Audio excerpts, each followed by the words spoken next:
அல்லேலூயா. கர்த்தர் நல்லவர். அல்லேலூயா சொல்லுங்கள். ஓகே, தேவனுடைய வார்த்தையை நம்ம சிந்தித்து ஒரு மைக் கொடுப்போம்.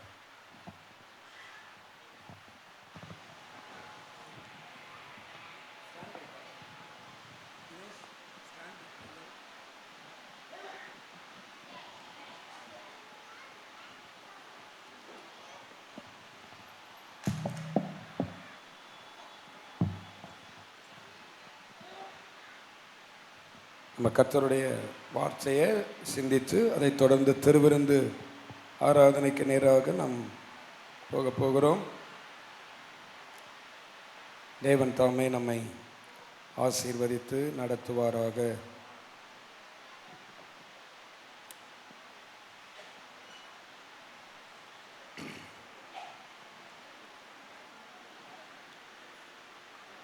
சரி, நம்ம அப்படி ஆண்டவருடைய வார்த்தையை படிச்சுட்டே இருக்கலாம். அதை தொடர்ந்து ஸ்டாண்ட் வைக்கும்போது நம்ம பேசிக்கலாம். கர்த்தர் ஆசீர்வதிப்பாராக. வாசிக்கலாம். லூக்கா எழுதின சுவிசேஷம் 23ஆம் அதிகாரம் 46வது வசனம். லூக்கா எழுதின சுவிசேஷம் 23ஆம் அதிகாரம் 46வது திருவசனம். இயேசு, பிதாவே, உம்முடைய கைகளில் என் ஆவியை ஒப்புவிக்கிறேன் என்று மகா சத்தமாய் கூப்பிட்டு சொன்னார். இப்படி சொல்லி ஜீவனை விட்டார். கண்களை மூடி கர்த்தர் நம்மோடு இந்த வார்த்தையின் மூலமாக பேசும்படியாக. ஸ்தோத்திர ஆண்டவரே, உம்மை துதிக்கிறோம், ஸ்தோத்திரம் பண்ணுகிறோம். ஆண்டவரே, இந்த ஆசீர்வதிக்கப்பட்ட வேளையிலே உம்முடைய வார்த்தைக்காக நாங்கள் நன்றி செலுத்துகிறோம். தேவனுடைய வார்த்தை ஆம் என்றும் ஆமேன் என்றும் இருக்கிறது. இந்த அப்பா மண்டபத்துக்குள் கூடி வந்திருக்கிற எங்களுக்கு கர்த்தருடைய வார்த்தை ஆமேன் என்று உள்ளது. இந்த வார்த்தையில் என்ன நீர் சொல்ல விரும்புகிறீரோ, என்ன எங்கள் ஆசீர்வதிக்க விரும்புகிறீரோ, அந்த வார்த்தையின்படியே எங்களை ஆசீர்வதித்து ஆண்டவரே, பேசுகிறது நான் அல்ல, பரிசுத்த ஆவியானவர் என்னை மூடி மறைத்து பேசும்படியாக ஒப்பு கொடுக்கிறோம் தகப்பனே. ஆண்டவரே, எந்த ஒரு மனுஷர் எங்க இருக்கிற யாரும் ஆண்டவரே புரியாதபடிக்கல்ல, தேவன் அவர்களுக்கு புரியத்தக்கதாய் உணரத்தக்கதாய் தேவன் இவர்களுக்கு பேசும்படியாக ஒப்பு கொடுக்கிறேன். ஆசீர்வதிப்பீராக. இயேசு கிறிஸ்துவின் நாமத்தில் ஜெபிக்கிறோம் நல்ல பிதாவே, ஆமென். ஆண்டவராகிய இயேசு கிறிஸ்து சிலுவையிலே பேசின 7 வார்த்தைகள் உண்டு. அவர் முதலாவது பேசின வார்த்தை, பிதாவே, இவர்களை மன்னியும், தாங்கள் செய்கிறது இன்னதென்று அறியாதிருக்கிறார்கள்.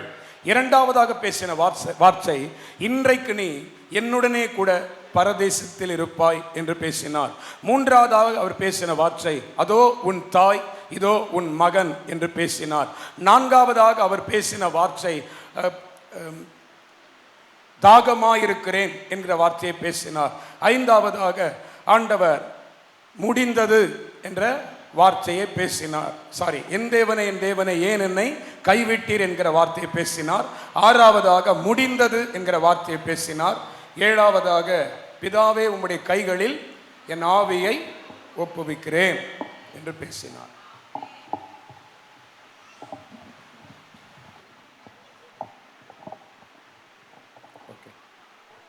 Thank you Jesus.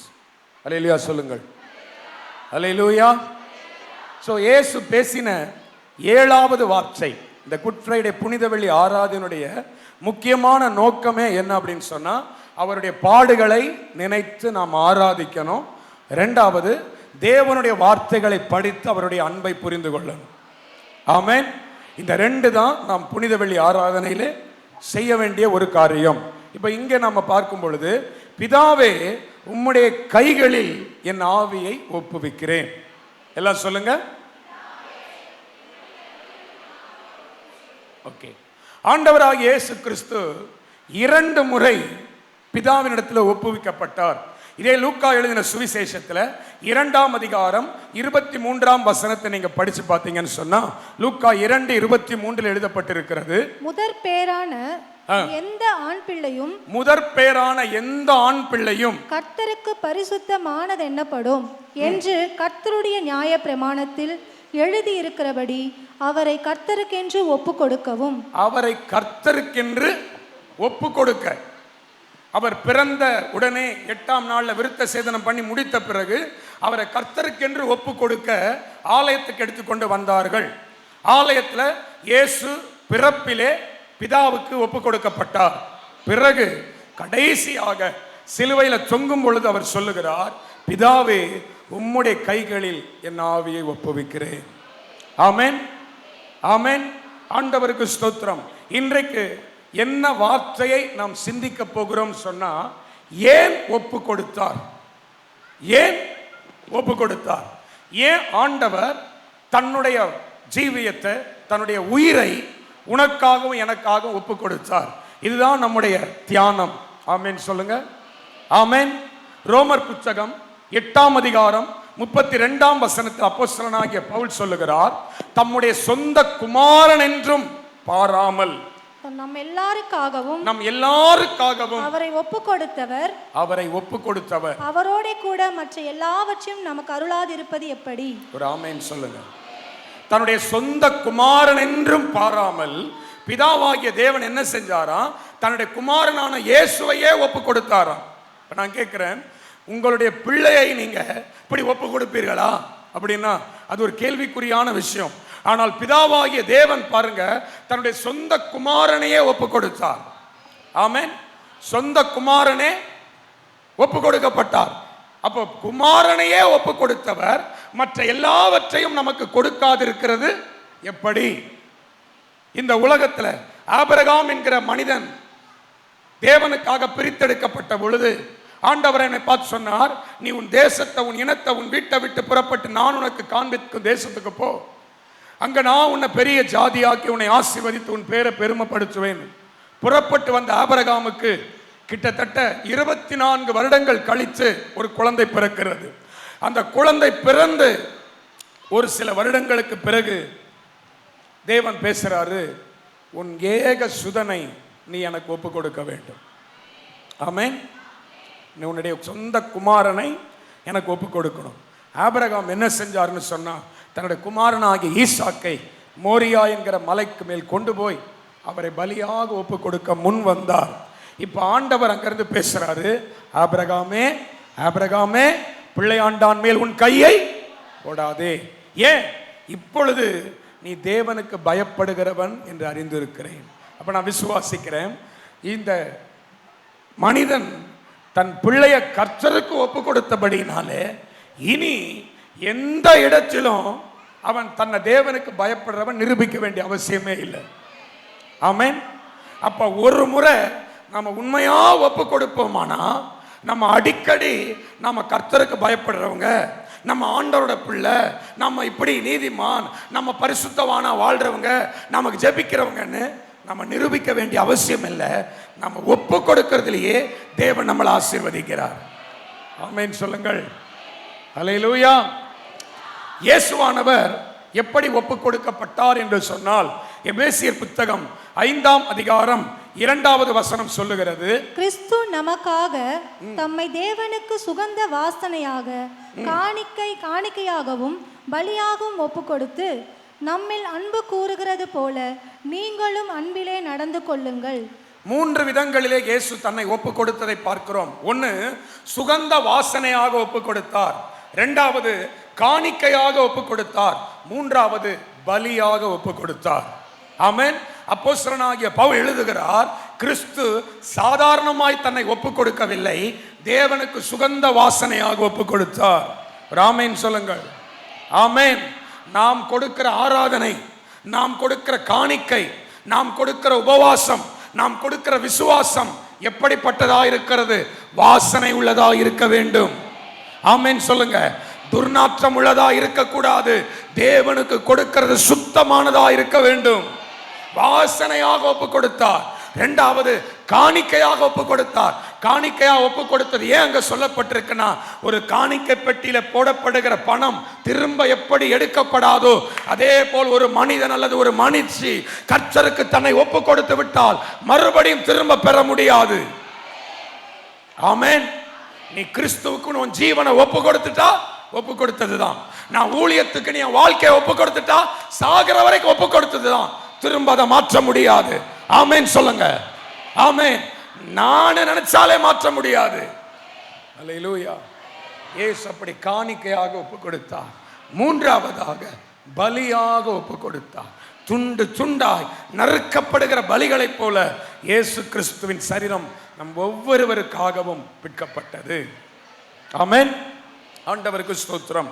ஸோ தேவனாகிய கர்த்தர் இன்றைக்கு அவரை தன்னையே 2000 வருஷங்களுக்கு முன்பாக ஒப்பு கொடுத்ததினால் நாம் இன்றைக்கு ஆசீர்வாதமாக இருக்கிறோம்.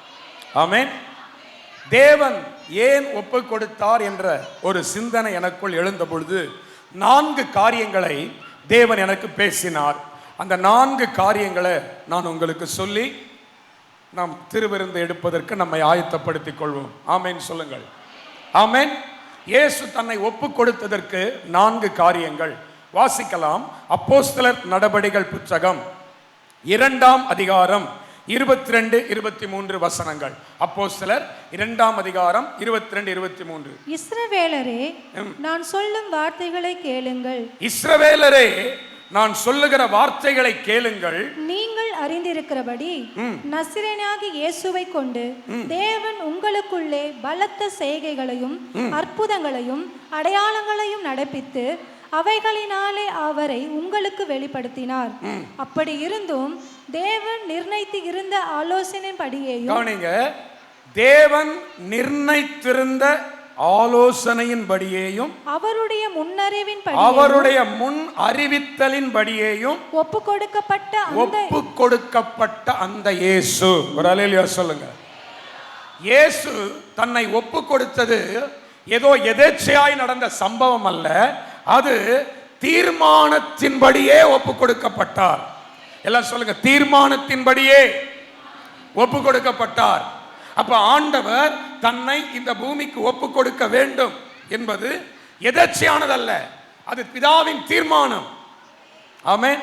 மனிதன் என்றைக்கு பாவத்தில் விழுந்தானோ, ஆதாம் என்கிற மனிதன் என்றைக்கு கனியை பறித்து புசித்து ஏவாளும் ஆதாமும் பாவத்தில் விழுந்தார்களோ, அன்றைக்கே தேவன் ஒரு தீர்மானம் செய்தார்.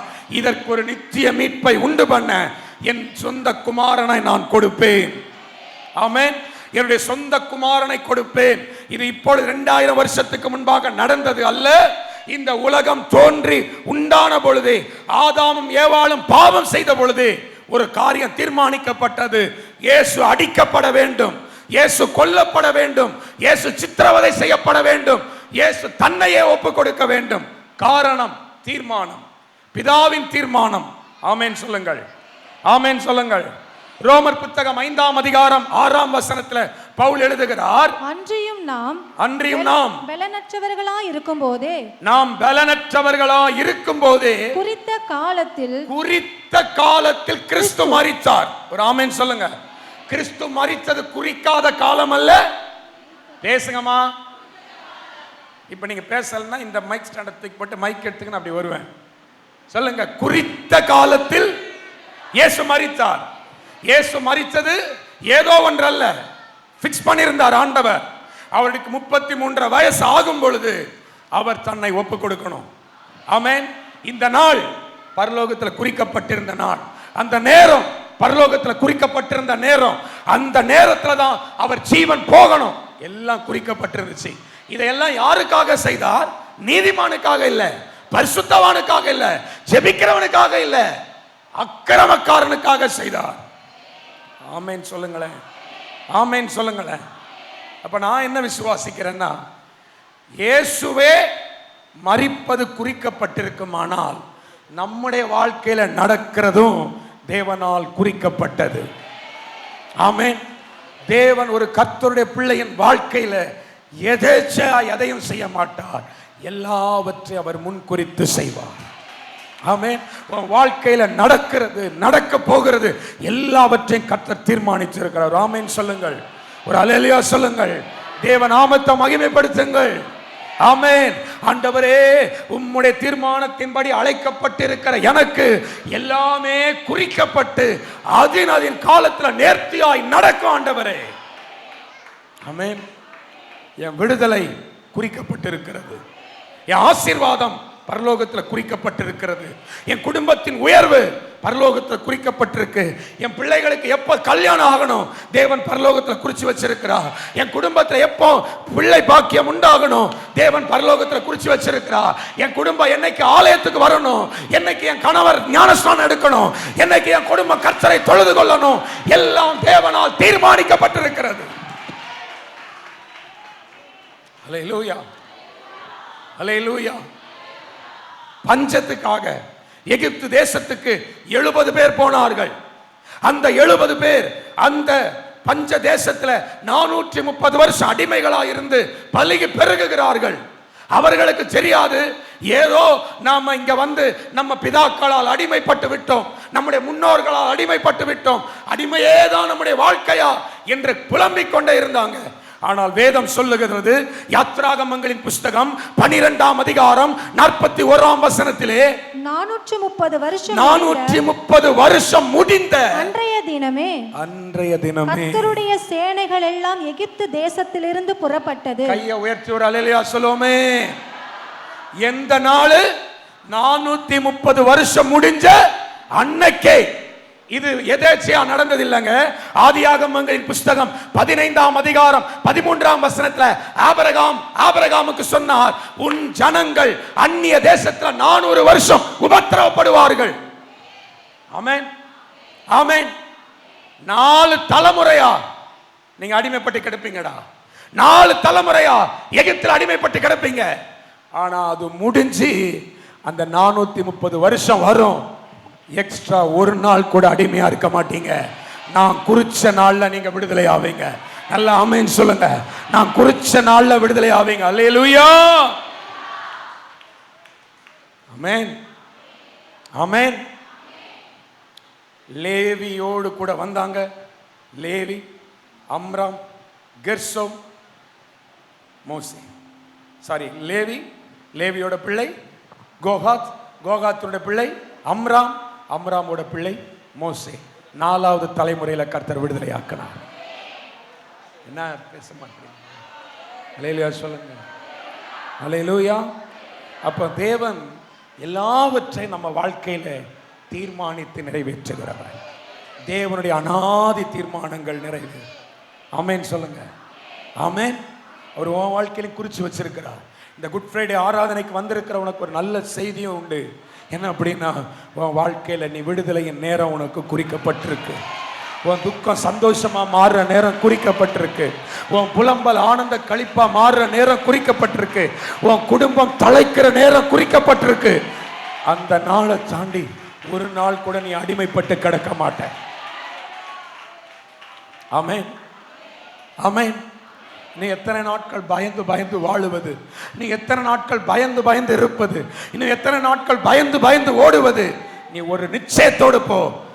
என் சால்வேஷன், என் விடுதலை பரலோகத்தில் தேவன் குறிச்சிருக்கிறார். தேவன் குறிச்சிருக்கிறார். ஆமென். தேவன் தீர்மானித்தது நிறைவேற வேண்டுமானால் நாம் என்ன செய்ய வேண்டும்? இங்கு நாம் படித்தோம், தேவன் குறித்தது நிறைவேறினது. ஆனால் தேவன் குறித்தது நிறைவேறினதற்கு பின்னால் ஒரு ஜெபம் இருக்கிறது. ஆமென் சொல்லுங்க. ஒரு ஜெபம் இருக்கிறது. ஆண்டவர் குறிச்சது தான் நடக்க போதே அப்படின்னு அசதியா வாழக்கூடாது, அஜாக்கிரதையா வாழக்கூடாது. ஜெபத்தோடு காத்திருக்கணும். ஆமென் சொல்லுங்க. அந்த 430 வருஷம் முடிஞ்ச உடனே அந்த ஜனங்க விடுதலையானது உண்மைதான். ஆனா அந்த ஜனங்க சும்மா விடுதலை ஆகல. வேதம் சொல்லுது, யாத்ராகமங்களின் புஸ்தகம் 3ஆம் அதிகாரம் 7ஆம் வசனத்துல, யாத்ராகமம் 3:7, அப்பொழுது கர்த்தர் எகிப்தில் இருக்கிற என் ஜனத்தின் உபத்திரவத்தை பார்க்கவே பார்த்து ஆலோட்டிகளின் நிமித்தம் அவர்கள் இடுகிற கூக்குரலை கேட்டேன். அப்ப அந்த ஜனங்க என்ன பண்ணிருக்காங்க? கூக்குரல் இட்டிருக்காங்கம்மா. என்ன பண்ணிருக்காங்கம்மா? கூக்குரல்னா, ஆண்டவரே எங்களை காப்பாற்றும், ஆண்டவரே எங்களை காப்பாற்றும் ஜெபம் பண்ணிருக்காங்க. ஆமென். 400 வருஷம் தான் அடிமைத்தனம் குறிச்சிருக்கு, கரெக்ட் தான். ஆனா அது உன் வாழ்க்கையில நிறைவேறணும்னா, அது உன் வாழ்க்கையில நடக்கணும்னா நீ ஜெபிக்கணும், நீ ஜெபிக்கணும், நீ ஜெபிக்கணும். எரேமியா தீர்க்க தரிசன புத்தகம் 25ஆம் அதிகாரம் 11ஆம் வசனம். எரேமியா தீர்க்க தரிசன புத்தகம் 25:11 இந்த தேசமெல்லாம் இஸ்ரவேல் ஜனங்களை பார்த்து கர்த்தர் சொல்றாரு, இந்த தேசமெல்லாம் நீங்க வனாந்தரமும் பாழுமாகும். இந்த 70 வருஷம் பாபிலோன் அடிமைத்தனத்துக்குள்ள கிடப்பீங்க. எத்தனை வருஷம் இருப்பீங்க? 70 வருஷம். 72 வருஷம்லாம் இல்ல, பேசுங்க. எத்தனை வருஷம்? 70 வருஷம். 70 வருஷம் தான் அடிமைத்தனம் இருக்கும். அப்புறம் விடுதலை ஆயிடுவீங்க. தெரியுமே, 70 வருஷம் விடுதலை ஆயிடுவோம். ஜாலியா இருக்க வேண்டியதானே. ஆனா தானியேல்னு ஒரு மனுஷன் 9ஆம் அதிகாரம் 23ஆம் வசனத்துல என்ன செய்யறான் தெரியுமா? நீ மிகவும் பிரியமானவன், ஆதலால் நீ வேண்டிக் கொள்ள தொடங்கின போதே கட்டளை வெளிப்பட்டது, நான் அதை அறிவிக்க வந்தேன். அல்லேலூயா சொல்லுங்க. இவன் தெரிஞ்சிருச்சு. அந்த 1-2 வசனத்துல படிச்சு பார்த்தீங்கன்னா 70 வருஷம் முடிஞ்சிருச்சுன்னு பைபிளை பார்த்து படிச்சுட்டு தானியேல் சும்மா இல்லை, கர்த்தரை நோக்கி ஜெபிக்கிறான். ஆண்டவரே, இது நாங்க விடுதலை பெற வேண்டிய வருஷம் இல்லையா?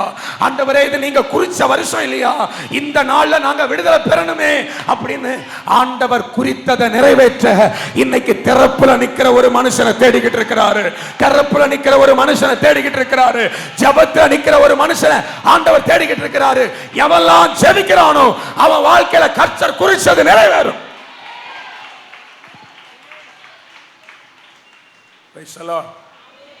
ஹல்லேலூயா. தேவன் குறிச்சது நிறைவேறும். நான் என்ன ஜெபிக்கணும்? அதுக்காக நான் திறப்புல நின்று ஜெபிப்பேன். தானியேல் ஜெபிச்சான், இஸ்ரவேல் ஜனங்கள் ஜெபிச்சாங்க. இனி என்னால காண்பிச்சுட்டு போயிட்டே இருக்க முடியும், நேரம் இல்லாதனால ஷார்ட் பண்றேன். அப்ப நம்ம ஆண்டவர் தீர்மானத்தின்படி ஒப்பு கொடுத்தார். அதே தீர்மானத்தின்படி நம்ம வாழ்க்கையில எல்லாம் நடக்கணுமானா ஜெபம். ஆமென். ஜெபம். ஹல்லேலூயா. இந்த சபைக்கு 2026ஆம் ஆண்டு கர்த்தர் குறித்ததெல்லாம் நிறைவேறணும்னா இந்த திருச்சபை முழுவதும் ஜெபிக்கிற சபையா எழுப்பணும். ஆமென் சொல்லுங்க. ஜெபத்துல சோர்ந்து போனவங்களா இருக்க கூடாது. பின்னாடி இருக்கிறவங்க கையை வச்சு ஆமென் சொல்லுங்க. ஆமென். சோர்ந்து போகிற சபையா நீங்க இருக்க கூடாது. விழுந்துற சபையா நீங்க இருக்க கூடாது. திறப்புல நின்று ஜெபிச்சு பாருங்க பிரதர். திறப்புல நின்று ஜெபிச்சு பாருங்க சிஸ்டர். கர்த்தர் இந்த 2026ல உனக்கு தனிப்பட்ட விதமா கொடுத்த வாக்குத்தத்தம், சபையில கொடுத்த வாக்குத்தத்தம், தீர்க்க தரிசனம் எல்லாவற்றை கர்த்தர் நிறைவேற்ற வல்லவரா இருக்கிறார். ஆமென். தூங்கிட்டு இருந்தேன்னா தூங்கிடுவேன், காரியம் தூங்கிடும். இன்னைக்கு தீர்மானிக்கப்பட்டதை தேவன் நிறைவேற்றுவார்.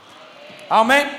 இரண்டாவதாக இயேசு எதற்காக தன்னை ஒப்பு கொடுத்தார் அதை உங்களுக்கு சொல்லுகிறேன். இரண்டாவதாக இயேசு எதற்காக தன்னை ஒப்பு கொடுத்தார்? கலாத்தியருக்கு எழுதின நிருபம் 2ஆம் அதிகாரம் 20வது வசனம். கலாத்தியர் 2ஆம் அதிகாரம் 20ஆம் வசனம். கிறிஸ்துவுடனே கூட சிலுவையில் அறையப்பட்டேன், ஆயினும் பிழைத்திருக்கிறேன். இனி நான் அல்ல, கிறிஸ்துவே எனக்குள் பிழைத்திருக்கிறார்.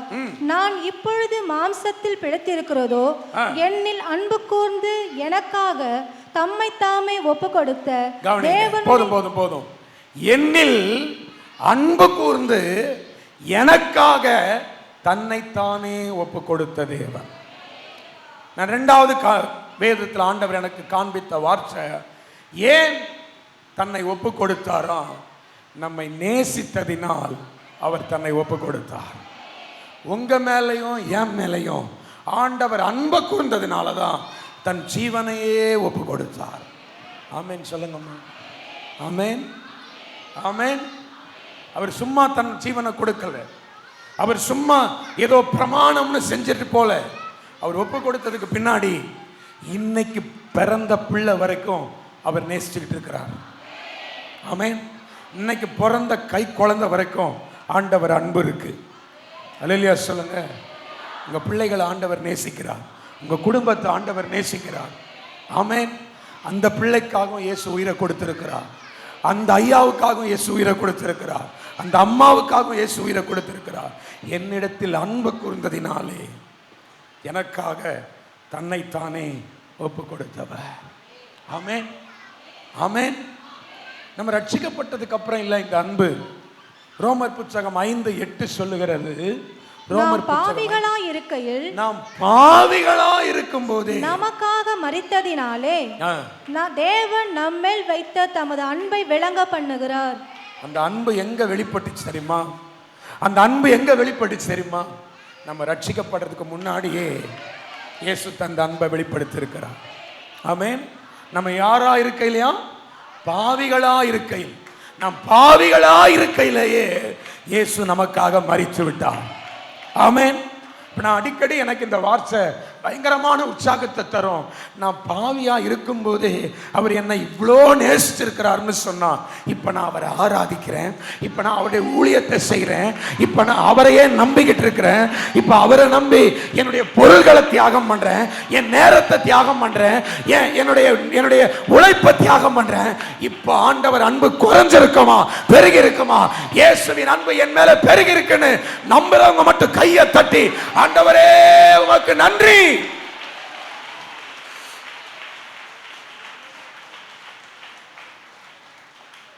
ஹல்லேலூயா.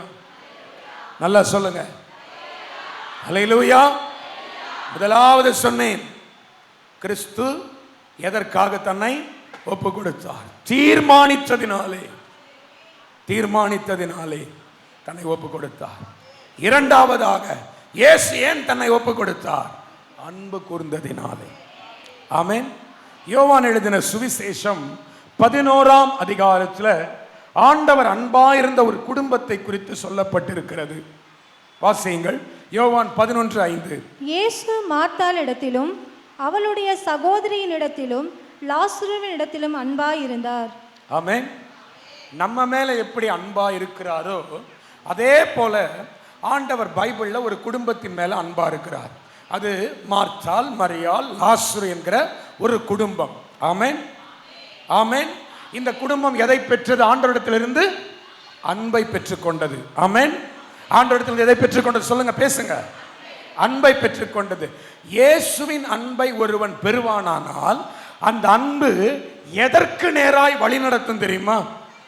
ஒருத்த ஆண்டவரோட அன்பை பெற்றுக்கொண்டால் அந்த அன்பு எங்க வழி நடத்தும் அப்படின்னா 12ஆம் அதிகாரம் 1-2 வசனம். யோவான் 12:1-2. பஸ்கா பண்டிகையை வர 6 நாளைக்கு முன்னே இயேசு தாம் மரணத்தில் இருந்து எழுப்பின லாசரு இருந்த பெத்தானியாவுக்கு வந்தார்.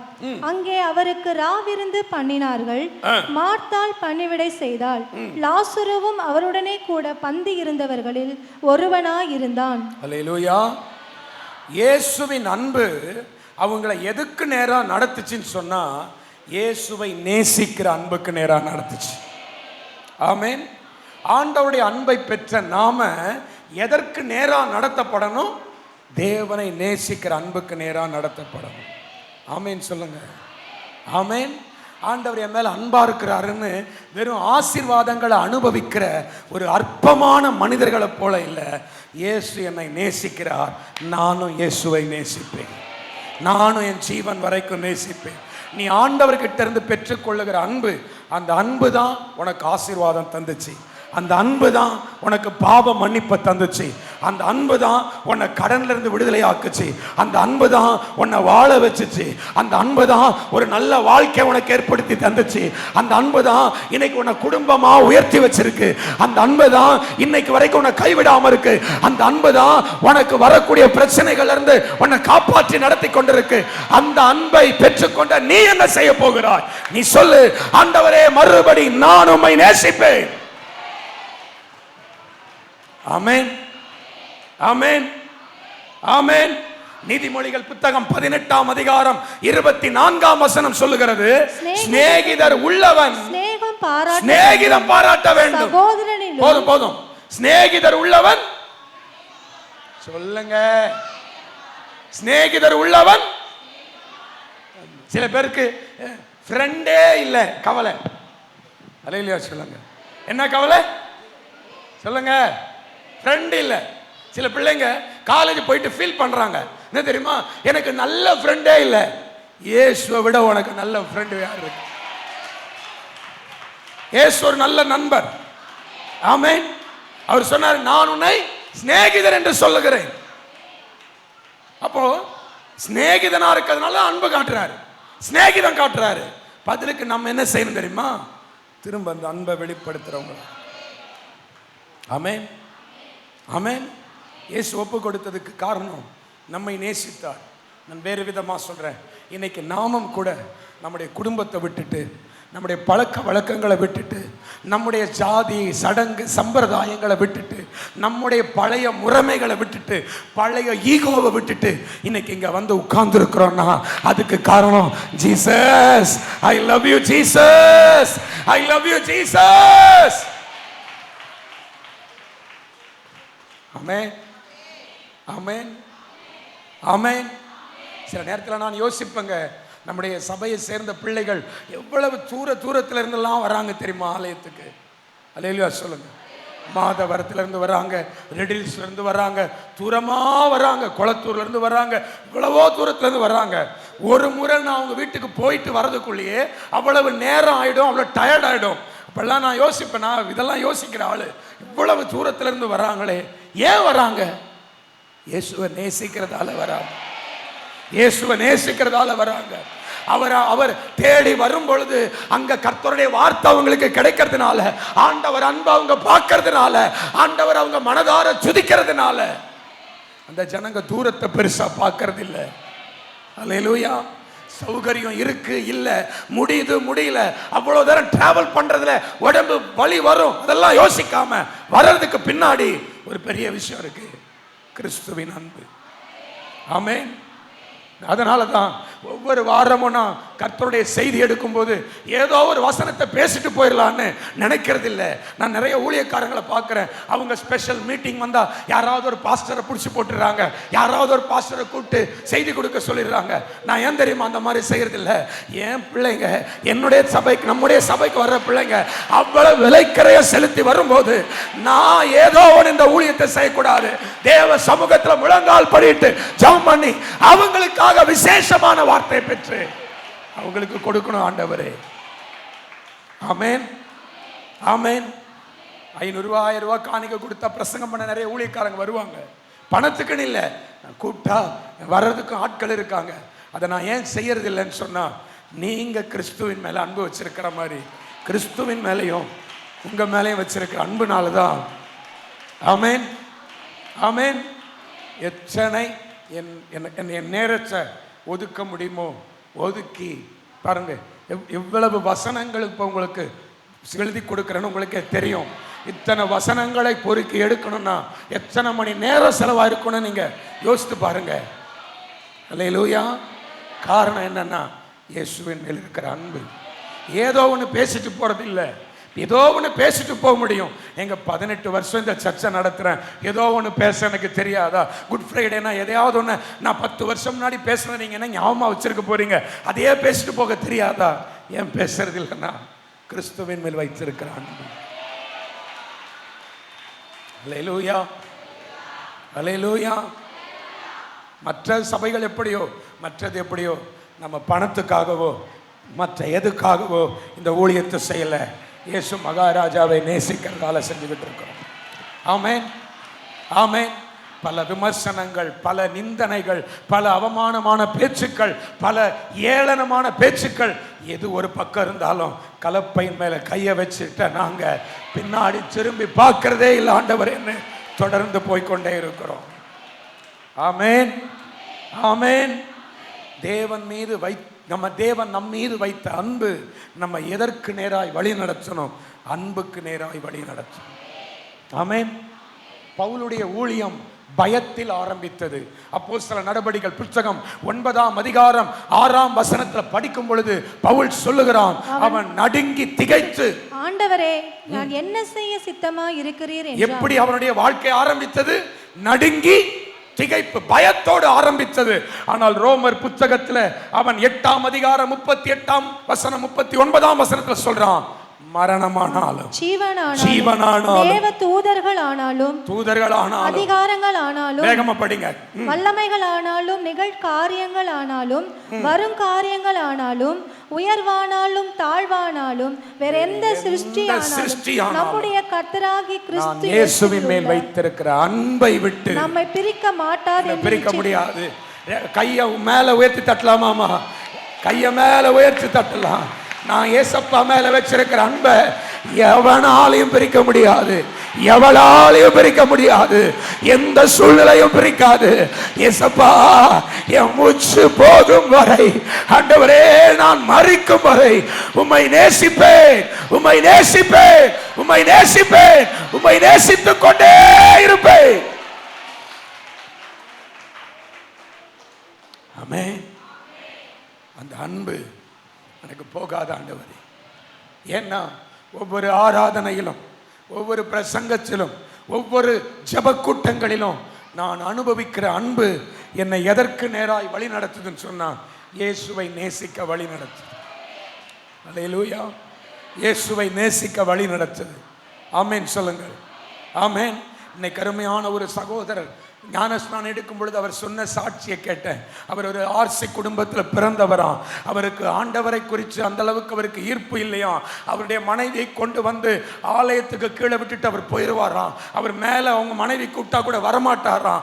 அப்படி வராமல் இருந்தவர், ஆண்டவரை நேசிக்காமல் இருந்தவர். ஒரு நாள் அவர் மனசில் தோணுச்சான், மேலே போவோன்னு. மேலே வந்து உட்கார்ந்தார். ஆண்டவருக்கு ஸ்தோத்திரம். அவர் மேலே வந்து உட்கார்ந்து ஆலயத்துக்கு வர ஆரம்பித்தார். ஆண்டவருடைய வார்த்தைகளை கேட்க ஆரம்பித்தார். ஒவ்வொரு முறையும் ஞானஸ்நான ஆராதனை நடக்கும்பொழுது அவருடைய மனைவி கேட்பாங்களாம், எங்க நீங்க ஞானஸ்நானம் எடுக்கிறீங்களா, எனக்கு எடுக்கணும்னு தோணுது. அப்போ அவர் சொல்லுவாராம், உனக்கு வேணும்னா நீ எடுத்துக்கோ, ஆனால் நான் எடுக்க மாட்டேன், எனக்கு அது தேவையில்லைன்னு. ஆனால் இந்த முறை அவரே வந்து சொன்னாராம், நான் இந்த குட் ஃப்ரைடே அன்னைக்கு ஞானஸ்நானம் எடுக்க போகிறேன் என்று சொல்லி. இயேசுவின் அன்பு எதற்கு நேராய் வழி நடத்துகிறது? இயேசுவை நேசிக்கிற அன்புக்கு நேராய். ஆமென். நான் ஒருத்தரையும் கட்டாயப்படுத்துறது இல்லைங்க, உங்களுக்கு தெரியும். ஆமெனா இல்லையா? சபைக்குறை யாரையாவது நீ ஞானஸ்நானம் எடுத்தானாதான் உனக்கு இது நடக்கும், இன்னைக்கு வரைக்கும் அப்படி ஒரு வார்த்தை நான் பேசினதில்லை. ஆமென். ஆமென். நீ காணிக்க கொடுத்தாதான் நடக்கும், அப்படி ஒரு வார்த்தை பேசினதில்லை. நீ பொருத்தனை செஞ்சாதான் நடக்கும், அப்படி ஒரு வார்த்தை பேசினதில்லை.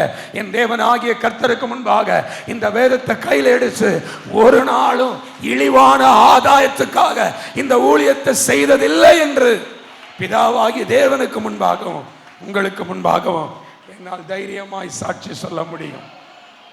ஆமென். ஆமென். ஆமென். ஆமென். நான் சந்தோஷமாய் இருந்த காலங்களும் உண்டு, நான் அழுத காலங்களும் உண்டு. எந்த காலத்திலும் இதுவரை கிறிஸ்துவின் மீது வைத்த அன்பு என்னில் குறைந்ததே இல்லை. ஹல்லேலூயா. நல்லா சொல்லுங்களேன், சந்தோஷமாய் சொல்லுங்களேன்.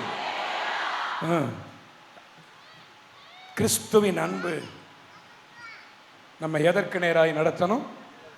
அன்புக்கு நேராய். ஆமென். ரெண்டு காரியம் நம்ம படிச்சிருக்கிறோம். ஒன்று, தீர்மானித்தது நிறைவேற வேண்டுமானால் ஜெபிக்கணும். கிறிஸ்துவின் அன்பினால் ஒப்பு கொடுத்தாரே, அந்த அன்பு என்னை அவரை நேசிக்கிறதுக்கு நேராக நடத்த வேண்டும். மூன்றாவதாக, இயேசு ஏன் தன்னை ஒப்பு கொடுத்தார்? தீத்துவின் புஸ்தகம் 2ஆம் அதிகாரம் 14ஆம் வசனம். தீத்து புஸ்தகம் 2:14. அவர் நம்மை சகல அக்கிரமங்களில் நின்று மீட்டுக்கொண்டு, அவர் நம்மை சகல அக்கிரமங்களில் இருந்தும் மீட்டுக்கொண்டு தமக்குரிய சொந்த ஜனங்களாகவும், தமக்குரிய சொந்த ஜனங்களாகவும், நற்கிரியைகளை செய்ய பக்தி வைராக்கியம் உள்ளவர்களாகவும், நற்கிரியைகளை செய்ய பக்தி வைராக்கியம் உள்ளவர்களாகவும், நம்மை சுத்திகரிக்கும்படி, நம்மை சுத்திகரிக்கும்படி நமக்காக தம்மை தாமே ஒப்பு கொடுத்தார். மூன்றாவதாக இந்த வார்த்தையை படிக்கிறோம், சுத்திகரிக்கும்படி இயேசு ஒப்பு கொடுத்தார். ஆமென் சொல்லுங்க. இயேசு எதற்காக ஒப்பு கொடுத்தார்?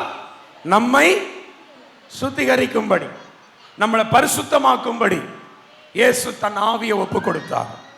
ஆமென். நல்லா சொல்லுங்க. அவர் கெத்சமனே தோட்டத்துக்கு போறாரு. கெத்சமனே தோட்டத்தில் போய் தன் ஆத்துமாவில் வியாகுலப்பட்டு ஜெபிக்க போகிறார். அப்பொழுது பேதுரு, யாக்கோபு, யோவான் என்ன 3 பேர் அழைச்சிட்டு போய் ஜெபம் பண்றார். அங்கே ஜெபிக்கும் பொழுது அவர் சொல்றாரு, மத்த 26ஆம் அதிகாரம் 39ஆம் வசனத்துல, சற்று அப்புறம் போய் முகங்குப்புற விழுந்து என் பிதாவே இந்த பாத்திரம் என்னை விட்டு நீங்க கூடுமானால் நீங்கும்படி செய்யும். ஆகிலும் என் சித்தத்தின்படி அல்ல உம்முடைய சித்தத்தின்படியே ஆக கடவது என்று ஜெபம் பண்ணினார். ஆமென் சொல்லுங்க. இப்ப அவருக்கு தான் அனுபவிக்க போகிற பாடுகளை அவர் எதிர்கொள்ள போகிறார். அவர் என்னதான் தெய்வமா இருந்தாலும் மனுஷ உருவத்தில் வந்திருக்கிறார். இப்போ அந்த அடிக்கும் போது, அந்த ஆணி அடிக்கும் போது, அந்த விஷம் உள்ள தலையில வைக்கும் போது, அந்த சவுக்கை எடுத்து அவருடைய உடம்ப போட்டு அடிச்சு சதையோடு பிச்சு எடுக்கும் போது அதை தாங்கிக்கிறதுக்கு அவருக்கு பலன் வேணும். அதை தாங்க முடியாது. சாதாரண மனுஷிகத்தில் அதை செய்ய முடியாது. மாம்சமான மனுஷன் அதை பார்த்தாலே சில பேர் ஹார்ட் அட்டாக் வந்து செத்துருவான். அவரால் அந்த வியாகுலத்தை தாங்கிக்க முடியல. அவர் ஜெபம் பண்ணும்போது வியர்வை போய் இப்ப ரத்தமே வியர்வையா வெளியே வருது. விஞ்ஞானம் சொல்லுது, ஒரு மனிதனுடைய உடம்புல இருந்து எப்ப ரத்தம் வரும்னா, மூளை நரம்புகள் தெரிக்கும் போது ரத்தம் வருமா, வெடித்து சிதறும் போது ரத்தம் வருமா. ஆண்டவர் தனக்கு நேரிட போகிற விஷயங்களை யோசித்து பார்க்கிறாரு. ஐயோ, நம்மளை இப்படி அடிக்க போறானுங்களே, இப்படி சதைய பிச்சை எடுக்க போறாங்களே, அதை நினைச்சப்பவே நாடி நரம்புகள் தெரிச்சிச்சு, பிளஸ்ட் ஆயிடுச்சு. அப்படியே பர்ஸ்ட் ஆன உடனே அந்த ரத்தம் வியர்வை துளியா வேலை கீழே வந்து கொட்டுது. அப்ப செபிக்கிறாரு, இதை என்னால செய்ய முடியாது பிதாவே, ஆனா உங்க சித்தத்துக்கு என்ன ஒப்பு கொடுக்கிறேன். ஆமென். ஏன் சுத்தம் வேண்டாம். அதனாலதான் எபிரேயர் புத்தகத்தில் 10ஆம் அதிகாரம் 10ஆம் வசனத்தில் பவுல் எழுதுறாரு, தேவன் இயேசு கிறிஸ்துவினுடைய சரீரம், இயேசு கிறிஸ்துவினுடைய சரீரம் ஒரே தரம் பலியிட்டதினாலே அந்த சித்தத்தின்படி நாம் சித்தத்துக்கு அவர் ஒப்பு கொடுத்ததினால் நாம் பரிசுத்தமாக்கப்படுகிறோம். ஆமென் சொல்லுங்க. இங்க என்ன எழுதியிருக்கு தெரியுமா? அந்த சித்தத்தின்படி நாம் பரிசுத்தமாக்கப்படுகிறோம். அந்த சித்தத்தின்படி அப்படின்னா அந்த சித்தத்துக்கு இயேசு தன்னை ஒப்பு கொடுத்ததினால் நீ நானும் பரிசுத்தமாக்கப்பட்டிருக்கிறோம். பரிசுத்தமாக்கப்பட்டிருக்கிறோம் நம்புறவங்க கரங்களை அசைத்து அல்லேலூயா சொல்லுங்க. அல்லேலூயா. அன்னைக்கு இயேசு பிதாவின் சித்தத்துக்கு தன்னை ஒப்பு கொடுத்திராவிட்டால் இன்னைக்கு நீயும் நானும் பரிசுத்தமாக இருக்க முடியாது.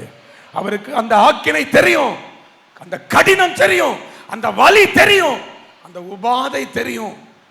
ஆனா அந்த சித்தத்துக்கு தன்னை ஒப்பு கொடுத்தார். ஆமென், ஆமென், ஆமென். உண்மையா இந்த கிப்சன் என்கிறவர் எடுத்த ஒரு வீடியோ இருக்கு, பேஷன் ஆஃப் த கிரைஸ்ட்னு ஒரு படம். அந்த அந்த படத்தோட காட்சிகள் உண்மையா அவ்வளவு தத்ரூபமா இருக்கும், அவ்வளவு தத்ரூபமா இருக்கும். அதுக்கு எனக்கு அதில் ஒரு வார்த்தை ரொம்ப பிடிக்கும். என்ன அப்படின்னா, இந்த இயேசுவை கொண்டு வந்து ஒரு இடத்துல கட்டுவாங்க, அப்படியே கை நடுங்க அவருக்கு. அப்புறம் அந்த அந்த கட்டையில் இப்படி கட்டுவாங்க. கட்டி முடிச்சுட்டு இந்த கூர்மையான ஆயுதத்தை எடுத்து அப்படியே முதுகில் அடிக்கிறதுக்காக அந்த சேவகர்கள் கையில் எடுப்பாங்க. அப்போ அங்க ஒரு டயலாக் அந்த வச்சிருப்பாங்க, இயேசு சொல்ற மாதிரி, பி ரெடி. அல்லேலூயா. அந்த வார்த்தையை நான் கேட்ட பொழுது அப்படியே கண்களது கண்ணீர் வந்துச்சு. அதே 2000 வருஷத்துக்கு முன்னாடி நான் யோசித்து பார்த்தேன், இயேசுவை அடிக்கும் பொழுது இயேசு என்ன சொல்லியிருப்பார்? ஆண்டவரே பிதாவே நான் ஆயத்தம், ஆண்டவரே என் சரீரத்தை கிழிக்க நான் ஆயத்தம், என் பிள்ளைகளுக்காக நான் அவமானப்பட நான் ஆயத்தம், ஆண்டவரே என்னை கூர் கூராய் துண்டு துண்டாக்கி போட. Be ready Father. ஆமென். இந்த புனித வெள்ளி ஆராதனையில் ஆண்டவருக்காக சிலுவை சுமக்க நீ ஆயத்தமா? ஆமென். நீ ஆயத்தமா? தேவன் சொன்னார், கிறிஸ்தவ வாழ்க்கை சும்மா எப்பவும் ஜாலியா ஊன்னு சிரிச்சிட்டு போற வாழ்க்கை இல்ல, உலகத்துல உபத்திரவம் உண்டு. ஆமென். கிறிஸ்தவனா வாழணும், உண்மையான கர்த்தருடைய பிள்ளையா நீ வாழணும்னு முடிவெடுத்த அன்னைக்கே பிசாசு உன் மேல கண்ணு போட்டுருவான். அன்னையில இருந்தே உன்னையோ உன் குடும்பத்தையோ உன் பிள்ளைங்களையோ டிஸ்டர்ப் பண்ண ஏதாவது ஒன்று செஞ்சுக்கிட்டே இருப்பான். பைபிள் சொல்லுது, ஒருவன் கிறிஸ்தவனா இருப்பது நிமித்தம் பாடுபட்டால் வெட்கப்படாமல் இருந்து தேவனை மகிமைப்படுத்த கடவன். ஏண்டா கிறிஸ்தவனா மாறணும்னு நினைக்காத. இந்த பாடுகளை தேவன் கொடுத்ததுக்கு ஆண்டவரே உமக்கு ஸ்தோத்திரம்.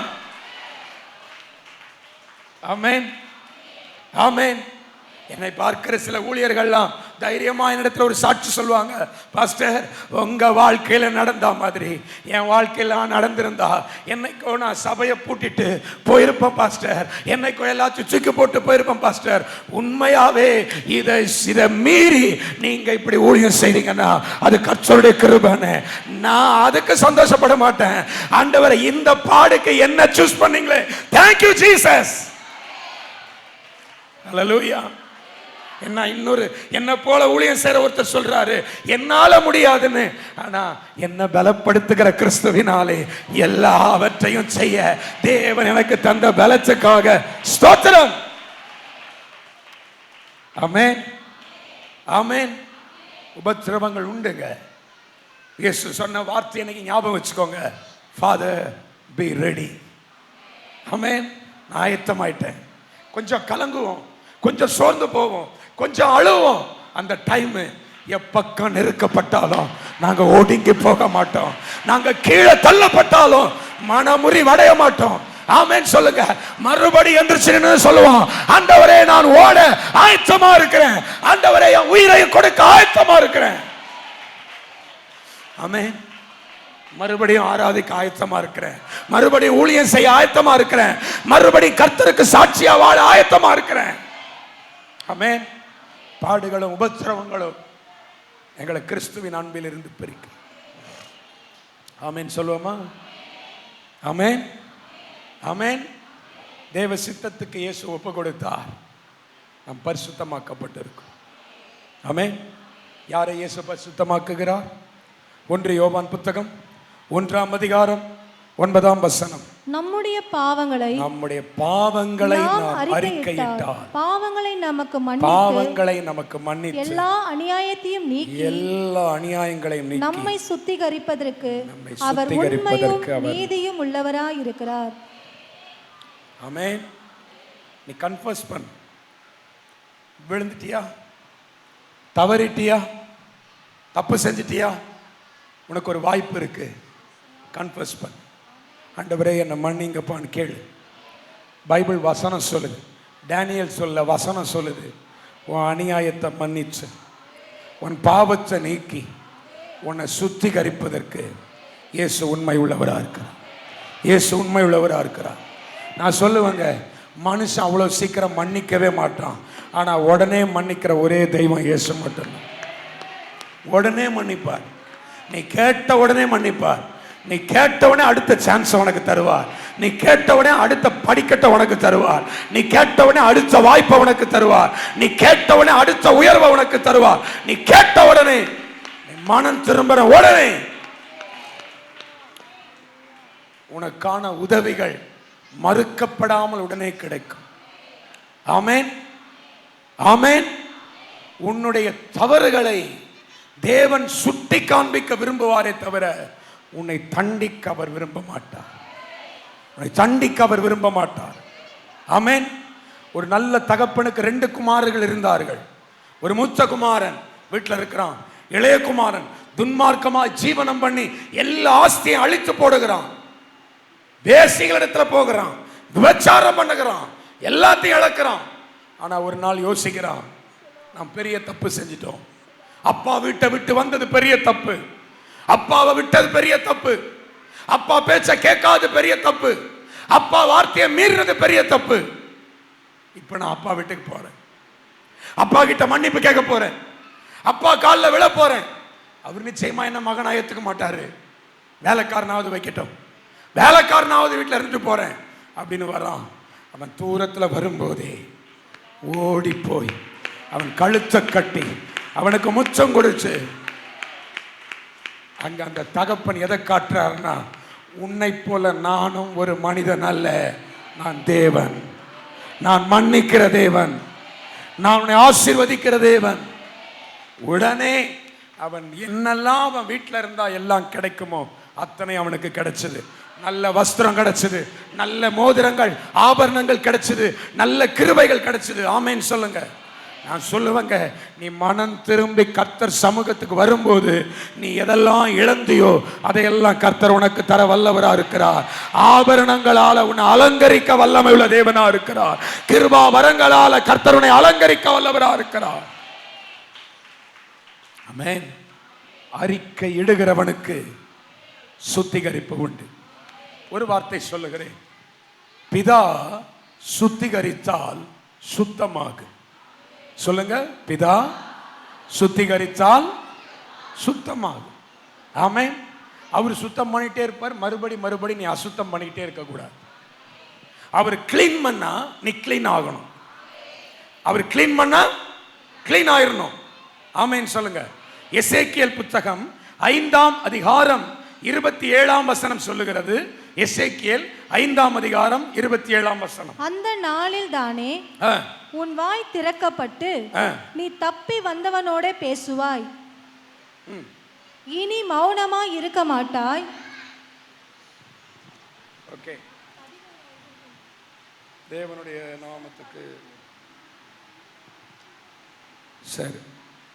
வசனம் தப்பா சொல்லியிருக்கான்னு நினைக்கிறேன். நீ சுத்திகரித்தால் 13 உன் அசுத்தத்தோட முறைகேடும் இருக்கிறது, நான் உன்னை சுத்திகரித்தும் நீ சுத்தமாகாதபடியினால் இனி நான் உன்னை சுத்திகரிக்கும் போது நீ என்ன ஆகல, சுத்தம் ஆகலன்றார். அப்ப சுத்திகரிச்சா என்ன ஆயிரணும்? இப்ப ஆண்டவர் நம்ம தேவ சமூகத்தில் உட்கார்ந்து கேட்கும் போது ஆண்டவர் நம்மளை சுத்திகரிப்பார். இதோடு அந்த பாவத்திலிருந்து சுத்தமாயிரணும், இதோடு அந்த பலவீனத்திலிருந்து சுத்தமாயிரணும், இதோடு அந்த அறியாமையிலிருந்து சுத்தமாயிரணும், இதோடு அந்த மீறுதல்ல இருந்து சுத்தமாயிரணும். ஆமென். அந்த வார்த்தையை தான் சொன்னேன், பிதா உன்னை சுத்திகரித்தால் சுத்தமாக. ஆமென். கடைசியா ஒரே ஒரு காரியம் மட்டும் சொல்லி நம்ம ஜெபம் பண்ண போறோம். ஏன் இயேசு தன்னை ஒப்பு கொடுத்தார்? 3 காரியங்கள் சொன்னேன். இப்போ நீங்க சொல்றீங்களான்னு பார்க்க போறேன். அல்லேலூயா. முதலாவதாக இயேசு ஏன் தன்னை ஒப்பு கொடுத்தார்? தீர்மானித்ததினால் ஒப்பு கொடுத்தார். இரண்டாவதாக அன்பு கூர்ந்ததினால் ஒப்பு கொடுத்தார். மூன்றாவதாக சுத்திகரிப்பதற்காக ஒப்பு கொடுத்தார். நான்காவதாக எபேசியர் புத்தகம் 5ஆம் அதிகாரம் 27ஆம் வசனம். எபேசியர் 5:27. கரைத்திரை முதலானவைகள், கரை திரை முதலானவைகள் ஒன்றும் இல்லாமல் பரிசுத்தமும் பிழையற்றதுமான மகிமையுள்ள சபையாக அதை தனக்கு முன்பாக நிறுத்திக் கொள்வதற்கு தாமே அதற்காக ஒப்பு கொடுத்தார். அல்லேலூயா. அப்போ கரை இல்லாத சபையாக நம்முடைய சபையை நிறுத்துவதற்கு இயேசு தன்னை ஒப்பு கொடுத்தார். ஆமென். பிதாவின் கைகள் அவருடைய ஆவி ஒப்பு கொடுக்கப்பட காரணம் என் சபை. ஆமென். என்னுடைய வானத்தின் வாசல் என்கிற இந்த சபை கரை திரை இல்லாத சபையா இருக்கணும். ஆமென் சொல்லுங்க. கரை இல்லாத சபையா இருக்கணும். ஆமென். நான் ஏற்கனவே நிறைய தடவை இதை பிரசங்கம் பண்ணியிருக்கேன். இருந்தாலும் ஒரு வார்த்தை சொல்றேன். கரை என்பது உள்ளிருந்து வர்றதில்லை, வெளியே இருந்து வர்றது. ஆமென். வெளியே இருந்து படக்கூடியது கரை, உள்ளிருந்து படாது, உள்ளிருந்து வராது அந்த கரை. இந்த வஸ்திரம் கரை படணும்னு சொன்னா வெளியே இருக்கிற ஏதோ ஒரு அசுத்தம், ஒரு அழுக்கு இந்த சட்டை மேல படணும், இந்த ஜீவியத்தின் மேல படணும். அப்பதான் இது கரையாகும். இந்த உலகத்தின் மூலமா நீ கரைபடாதபடிக்கு உன்னை காத்துக்கொள். ஆமென் சொல்லுங்க. ஆமென் சொல்லுங்க. ஆமென். இந்த கடைசி காலத்துல நவீனமான உபதேசங்கள் இன்றைக்கு சபைகளை கரைப்படுத்தி கொண்டிருக்கிறது. அல்லேலூயா. அங்கங்கே சபைகள்ல நடக்கிற சில அக்கிரமமான விஷயங்கள் சபைகளை கரைப்படுத்தி கொண்டிருக்கிறது. விசுவாச துரோகங்கள் சபைகளை கரைப்படுத்தி கொண்டிருக்கிறது. நாமும் இந்த கடைசி காலத்துல வாழ்ற நாம கரைப்படாதபடிக்கு ஆமென் நம்மை காத்துக்கொள்ள வேண்டும். அல்லேலூயா. எழும்பி நிற்போமா? கரைபடாதபடிக்கு நம்மை காத்துக்கொள்ள வேண்டும். உண்மையும் நேர்மையுமா இந்த ஊழியம் செய்திடுவோம். உண்மையும் நேர்மையுமாய் இந்த ஊழியம் செய்திடுவோம். தூய கற்புள்ள தேவ சபையாய் தீவிரம் சேர்ந்திடுவோம். தூய கற்புள்ள தேவ சபையாய் தீவிரம் சேர்ந்து கிருபை கிருபை என்னை சூழ்ந்து கொள்ளும் தம் கிருபை. கர்த்தரில் மகிழ்வோம், களி கூர்ந்திடுவோம், கண்டடைந்தோம் கிருபை. கர்த்தரில் மகிழ்வோம், களி கூர்ந்திடுவோம், கண்டடைந்தோம் கிருபை. கிருபை எம்மை சூழ்ந்து கொள்ளும் தம் கிருபை. கர்த்தரில் மகிழ்வோம், களி கூர்ந்திடுவோம், கண்டடைந்தோம் கிருபை. கர்த்தரில் மகிழ்வோம், களி கூர்ந்திடுவோம், கண்டடைந்தோம் கிருபை. யோர்தானை கடந்து வந்தோம், எங்கள் இயேசுவின் பலம் அடைந்தோம். யோர்தானை கடந்து வந்தோம், எங்கள் இயேசுவின் பலம் அடைந்தோம். சேனையின் கர்த்தர் முன்னே நடந்தார், சூரின்றி காத்திருந்தார். சேனையின் கர்த்தர், சேனையின் கர்த்தர் முன்னே நடந்தார், சூரின்றி காத்து கொண்டார். கிருபை எம்மை சூழ்ந்து கொள்ளும் தம் கிருபை. கர்த்தரில் மகிழ்வோம், களி கூர்ந்திடுவோம், கண்டடைந்தோம் கிருபை. கர்த்தரில் மகிழ்வோம், களி கூர்ந்திடுவோம், கண்டடைந்தோம் கிருபை. சர்வ வல்லவரே, உம்முடைய ஜீவனை கொடுத்த இந்த நாளிலே உம்முடைய வார்த்தைகளை குறித்து தியானித்தோம். இயேசு ஏன் தன்னை ஒப்பு கொடுத்தார்? ஏன் அவர் தன்னை ஒப்பு கொடுத்தார்? அவர் தீர்மானித்ததினாலே ஒப்பு கொடுத்தார். அன்பு கூர்ந்ததினாலே அவர் ஒப்பு கொடுத்தார்.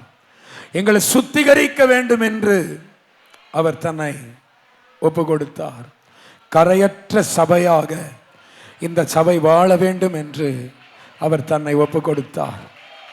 ஆண்டவர் ஒப்பு கொடுத்ததை அறிந்து கொண்ட சபையாக நாங்கள் வாழ எங்களுக்கு உதவி செய்யும். ஆண்டவரே, இந்த வேளைக்காக ஸ்தோத்திரம். வந்திருக்கிற எல்லா அன்பு சகோதர சகோதரிகளுக்காக, அவருடைய குடும்பங்களுக்காக ஜெபிக்கிறேன். தேவன் ஒவ்வொருவரையும் பெயர் பெயராய் தனித்தனியாய் ஆசீர்வதிப்பீராக. ஒவ்வொரு குடும்பங்களையும் கர்த்தர் ஆசீர்வதிப்பீராக. ஆண்டவரே, இந்த அப்பா புனித வெள்ளி ஆராதனையில் ஆண்டவருடைய கிருபை, ஆண்டவருடைய அபிஷேகம், ஆண்டவர் சிந்தின ரத்தம், ஆண்டவருடைய காயப்பட்ட தழும்பு ஒவ்வொருவரையும் ஆசீர்வதிக்கட்டும், அற்புதமாய் நடத்தும். இயேசு கிறிஸ்துவின் நாமத்தில் பிதாவே, ஆமென்.